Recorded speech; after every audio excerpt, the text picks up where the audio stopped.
Okay, for these problems, we're trying to find the value of trig functions that are on the unit circle. So these problems are supposed to be on the unit circle.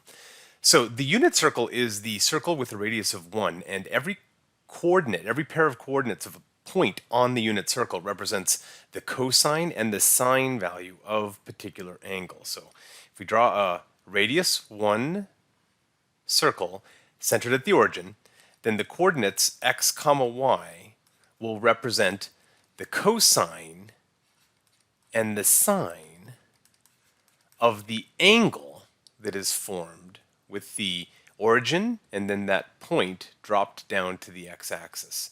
So if that angle in there is theta, that means that every single point x comma y is providing us a cosine and a sine. So for this first example, it wants us to find the sine of 7 pi over 4. So let's sketch a quick unit circle. And 7 pi over 4 is the angle that is located down here. And the coordinates of that point are positive rad 2 over 2, comma negative radical 2 over 2. And so since the sine is the y coordinate, that means the answer here will be negative radical 2 over 2. Okay, let's do a follow-up example then. Let's try finding the cosine of 3 pi over 4. Okay, again, draw a quick sketch of the unit circle.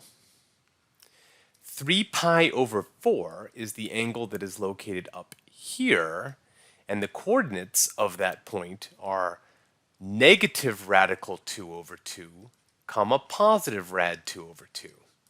So this time it's asking us for the cosine value, and the cosine is the x, and so that's going to be the x coordinate here, which is a negative radical 2 over 2 again. Okay, so why don't you try one on your own here for a moment? Why don't you try finding the sine of 3 pi over 2? Assuming that you took a quick second out here and tried to do this on your own, let's now do it together. 3 pi over 2, let's draw a quick unit circle. 3 pi over 2 is the angle that's located at the bottom of the circle, and the coordinates of that point are, of course, being a unit circle, 0, comma, negative 1, and so the sine, which is the y coordinate, would be equal to the value of negative 1. And that's all you have to do for these problems.